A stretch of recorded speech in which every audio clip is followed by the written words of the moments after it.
ધોરણ 5 એકમ નંબર 11 સુનિતા અવકાશમાં વિષય પર્યાવરણ. જોઈએ એનું સ્વઅધ્યયન પોથી સોલ્યુશન માર્ગદર્શન કે એમાં કઈ રીતે પૂરીશું, શું આવશે અને તમે એના આધારે તમારી સ્વઅધ્યયન પોથી ઝડપથી સરળતાથી શીખી અને પૂરી શકો એના માટે માર્ગદર્શન આપીએ આપણે. તો એમાં પ્રશ્ન નંબર 1, ખાલી જગ્યા પૂરો. તો ખાલી જગ્યાઓની વાત કરી છે તો એમાં અહીંયા 1 થી 4 ખાલી જગ્યા આપેલી છે. 4 ખાલી જગ્યાને આપણે જોઈએ તો નંબર 1, અવકાશમાંથી આપણી પૃથ્વીનો આકાર ગોળ લાગે છે. કારણ કે લંબગોળ નથી, ચોરસ નથી, કેવો લાગે છે? ગોળ. નંબર 2, સુનિતા વિલિયમ્સ અવકાશ યાત્રી છે. નંબર 3, આપણી પૃથ્વી સૌરમંડળનો એક ગ્રહ છે. આગળ નંબર 4, પૃથ્વીના ગોળામાં જે ભાગ ભૂરો દેખાય છે તે પાણી દર્શાવે છે. આગળ જોઈએ પ્રશ્ન નંબર 2. પ્રશ્ન નંબર 2 ની અંદર સૂચના આપવામાં આવી છે કે વર્ગીકરણ કરો. હવે અહીંયા વર્ગીકરણ કોનું કરવાનું? તો આ જે કૌંસની અંદર વિગતો આપેલી છે આ વિગતોનું 2 ભાગમાં વર્ગીકરણ કરવાનું છે. કયા કયા જોઈએ આપણે?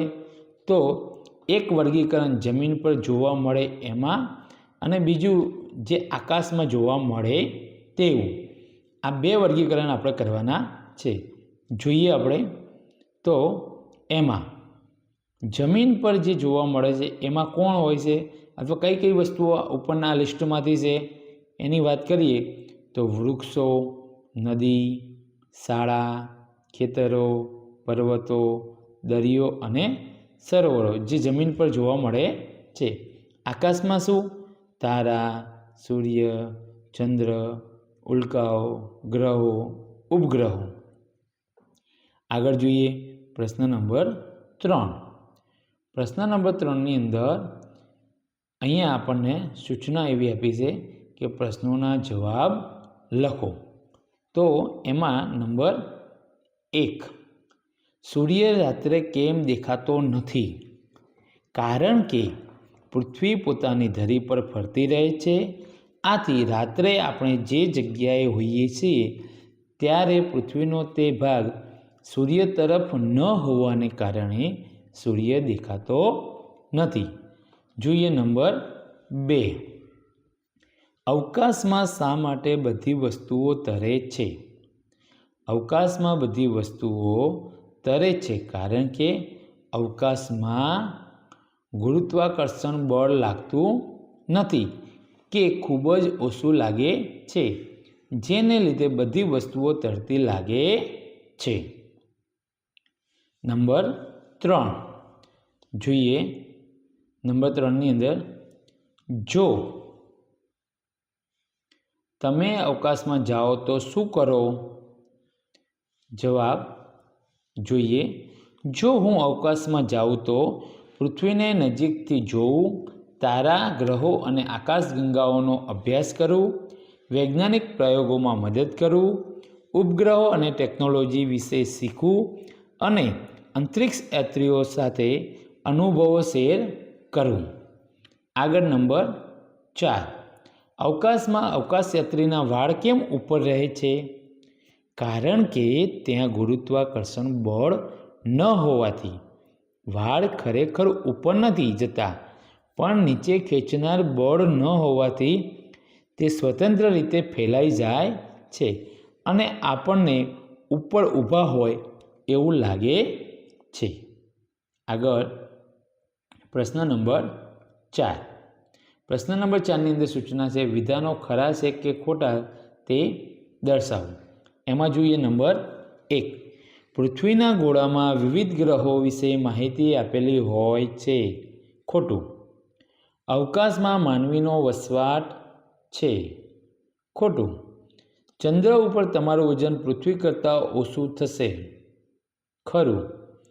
અવકાશ મથક પૃથ્વીથી હજારો કિલોમીટર દૂર હોય છે. ખરું. ઉપર ઉછાળેલું પીછું પૃથ્વી પર આવતું નથી. ખોટું. પૃથ્વી દરેક પદાર્થને પોતાની તરફ ખેંચે છે. ખરું. આગળ જોઈએ પ્રશ્ન નંબર 5. પ્રશ્ન નંબર 5ની અંદર સૂચના આપવામાં આવી છે. જોઈએ કે આપેલા વિકલ્પોમાંથી સાચો વિકલ્પ શોધીને ખાનામાં લખો. જેમાં નંબર 1, કયો તહેવાર ચંદ્રને આધારે ઉજવાતો નથી? તો એનો જવાબ આવે છે ડી. આગળ નંબર 2, સુનિતા વિલિયમ્સનું વજન અવકાશમાં કરવામાં આવે તો કેટલો કિલોગ્રામ થશે? 0 કિલોગ્રામ, કારણ કે ત્યાં ગુરુત્વાકર્ષણ બળ છે નહીં. આગળ જોઈએ નંબર 3. નંબર 3ની અંદર એવું કહે છે કે અવકાશયાત્રીઓને નીચેનામાંથી કઈ પરિસ્થિતિઓનો સામનો કરવો પડતો હોય છે?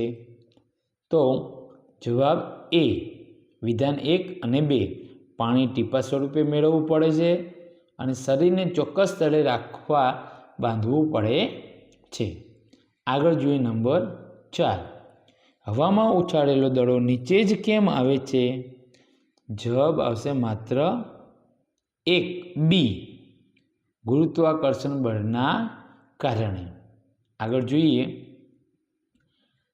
તો 5 નંબર, જેમાં કીધું છે કે ચંદ્રના દક્ષિણ ધ્રુવ પર સૌ પ્રથમ યાનનું સફળ ઉતરાણ કરનાર દેશ કયો છે?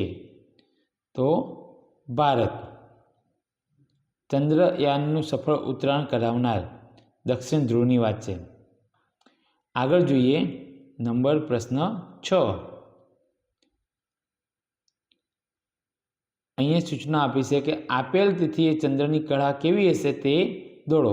અહીંયા તમારે જે દિવસે ચંદ્ર જેવો દેખાતો હોય એવી કળા દોરવાની છે. અહીંયા નમૂના રૂપ આપેલી છે, એને આધારે લઈ અથવા તમે અન્ય કોઈ આધાર લઈ, પાઠ્યપુસ્તકનો આધાર લઈ અને એને સાચો જવાબ કરી શકો છો. કે સુદ બીજના દિવસે આવી હોઈ શકે, સુદ આઠમના દિવસે આવી હોઈ શકે, સુદ દસમના દિવસે આવી હોય. ત્યાર પછી છે પૂનમ, તો પૂનમના દિવસે સંપૂર્ણ ગોળ હોય છે અને અમાસના દિવસે દેખાતો નથી. તો આ ચંદ્રની કળા તમે તિથિ મુજબ તમારા પાઠ્યપુસ્તક અથવા અન્ય કોઈ સ્ત્રોત છે એમાંથી જાણી અને દોરી શકો છો. અહીંયા આપણું આ એકમનું સ્વઅધ્યયન પોથી સોલ્યુશન માર્ગદર્શન પૂર્ણ થાય છે અને હવે તમે તમારું સ્વાધ્યાય પોથી સરસ મજાની સુંદર રીતે સારા અક્ષરે પૂરી શકો છો. અમારી સાથે જોડાયેલા રહો.